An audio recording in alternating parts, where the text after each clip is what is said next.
Instagram just made some major changes in just the last few weeks that you need to be aware of if you want to continue to grow and thrive and attract business from Instagram. Today, I'm going to break down the 5 biggest Instagram changes that happened recently that you need to know going into the second half of 2023. At the end of this video, you're going to walk away knowing exactly what to change, how to adjust your strategy on Instagram so that you can continue to get business, continue to grow and gain followers, and continue to grow your brand. So I have a few bullet points. This is not like some masterclass on Instagram. This is just stuff that you need to know that's current, like up to the minute. What we were doing a year ago, even 6 months ago on Instagram, may or may not be working right now. For example, 6 months ago, a year ago, I was posting every single day, sometimes more than once. And I would never miss a day. But I think it's been 4 or 5 days since I've posted on Instagram now, as of the time of recording.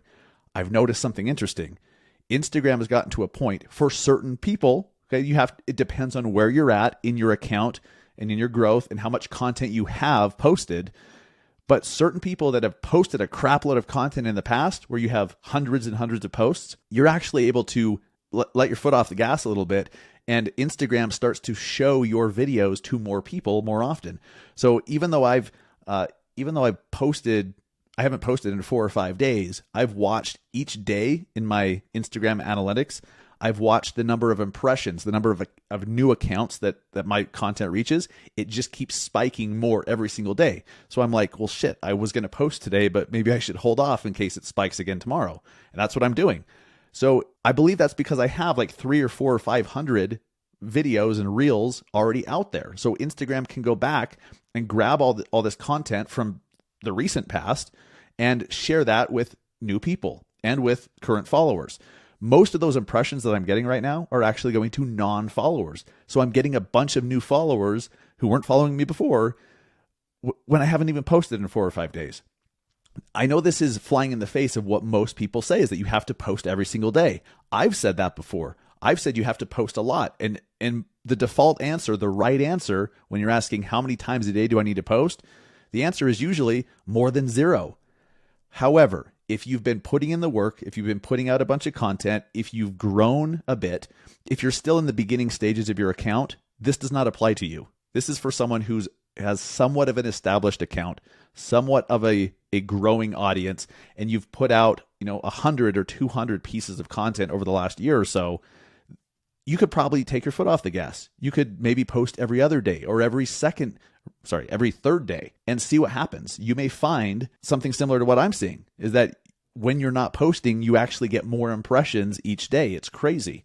So the posting frequency, if you're new, if you're trying to get it off the ground, if you're super frustrated and totally unhappy with where it's at, and you have really no audience, no engagement, you've got to post at least once a day. How often do you post? More than 0. Okay. Unless you have an established account with a crap load of content. You know which one of those categories you fall into. All right. And be honest with yourself here. Most of you probably need to keep posting every single day. But what's also changing is the type of content. For a long time, it felt like it was just reel after reel after reel after reel on Instagram. Nothing but Instagram reels. That's all anyone wanted. That's all anyone watched. And that's all Instagram wanted to push. Well, that's changed over the last 2 or 3 months. Now, carousel posts are crushing it. Carousel posts where there'll be one image or video, and you swipe, and there's another image or video, and you can have up to 10 in one post. Those are actually overperforming dramatically right now. So those can do very, very well. So if you're kind of burned out with the reels, and honestly, I haven't posted because I've kind of just gotten burned out. I'm taking a breather. Carousels can be a great way. If you have photos, if you have a series of videos, it's just a different format to post in that Instagram is serving up quite a bit. So carousel posts are doing very, very well. You don't have to only post reels anymore, which is a nice change. I get asked this a lot. What time should I post? What's the ideal time to post each day? Here's the answer. When people are awake. All right. I have found, because I used to post in the mornings out of just convenience. Then sometimes I'll post midday, sometimes I'll post afternoon, and I found that they all work for me. They've all worked. Now you need to test for yourself, but if you're just looking for that rule of thumb, you can go a little easy on yourself, okay? You don't have to post right at 8:15 every single day or else you die, right? Or your account dies. No, post when people are awake. Try not to post at the top of the hour either, because a lot of people will schedule their posts to post at the top of the hour.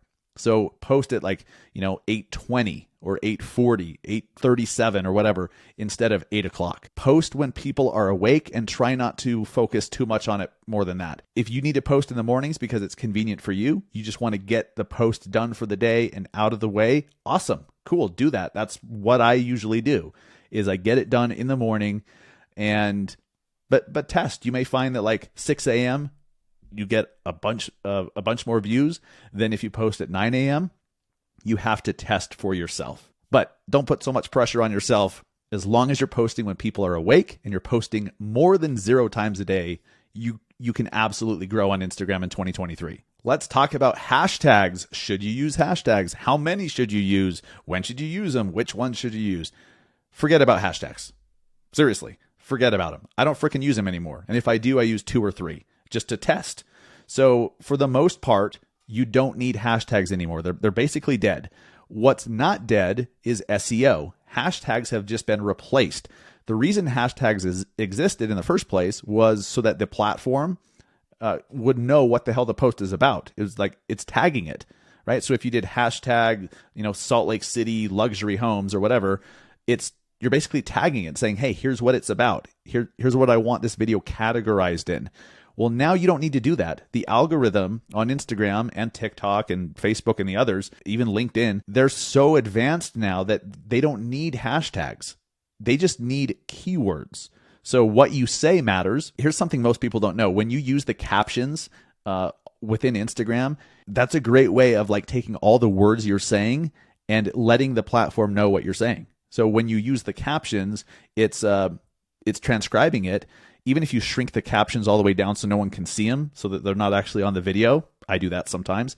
I just want, it's like extra SEO juice for your post. It's like, hey, here's all the words, transcribe them, and boom, here you go, Instagram. This is what this video is about.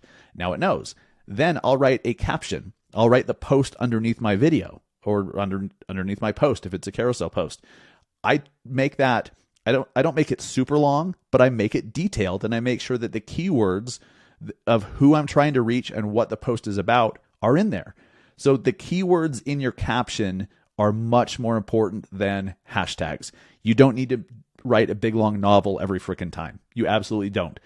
Maybe you do 1 paragraph. Maybe you do 6 paragraphs. I don't know. And test it. That's what I do. If you've ever read the captions of my videos, sometimes I'll do 1 sentence. Sometimes I'll do 10 paragraphs. I'm trying to get a bunch of keywords in there. And more than that, make sure you're not just keyword stuffing, that you're doing Salt Lake City homes, Salt Lake City real estate, blah, blah, blah. But make it readable. You want people to actually read your caption, because when you do, you're increasing the time on post. If people are watching your video for 30 seconds, then they're taking the time for the next 3 minutes to read the caption, Instagram is saying, okay, this must be great content. It's very engaging. It's sticky. So the time that people spend on your post matters, and the caption, making it a little bit longer, is a great way to increase that. Another way is just to have a video that people watch more than once, right? That's another way to increase your time on post. So in summary, hashtags are dead, keywords are in. Here's another little hack for you. Whenever you create a reel, post it to your story. Not just a reel, but any post it to your story, because there's a lot of people, actually, a surprising amount, they don't even watch the feed at all. They just go to Instagram and open up their stories. So if you don't share your shit to your story, they're not going to see it. Share it to your story. It's totally fine. And oh, by the way, do stories. Okay. If you're succeeding at getting people to follow you, congratulations. But now they need to get to know you. They need to connect with you. All right. Your reels, your videos, your content, hopefully new people are seeing that. But then what? They go to your profile, they like what they see, they watch a few different things, and they follow you. Now the stories is what is going to get them to connect with you at a personal level. This is where hiring happens. If there's no personal connection, if they don't like you, if they don't think you'd be fun to work with, if they don't think that you're super educational and that you'd be a great advisor to show them the ropes during to sell their first house or to buy their first house or get into investment properties or whatever, they're not going to hire you. So use your stories, because remember, stories are seen by followers. Yes, potentially non-followers can see it, but that's very few and far between, and it's very, very rare. For the most part, stories are seen by followers. So make sure that you have something for people who are following you so they can get to know you at a personal level. What do you like to do behind the scenes? You're traveling for the weekend, your vacation, you're golfing, you know, some fancy dinner, some cool thing you just found downtown, you went to a concert. Let people connect with you in the stories. And lastly, if you are doing nothing but lip syncing and doing trends on Instagram, you're going to die. Okay? Your account's going to die. People are just going to unfollow you because they realize there's no substance to you. Hear me, I'm not saying never do those things. If that's all you do, if you only are lip syncing to audio trends, there's not much substance. You need some original content. So if you like the lip syncing stuff, if you like the trends, the funny stuff, the whatever, continue doing it, but make sure you're also doing some green screens every now and then. Green screen videos are still crushing, where there's an article or a photo or a video that you put behind you and you comment on it. You give your opinion, you summarize it, whatever. That's a great way to give original content. And green screen's so easy because you don't have to have this crazy production value, right? You don't need a studio and all the bullshit, right? You don't need a 4K camera. You just take your phone, a screenshot of the article that you're talking about behind you, and then you just talk about it, right? Green screen videos still crush. That's a great way to do original content. Make sure you're not just doing trending audio. You have to have original content.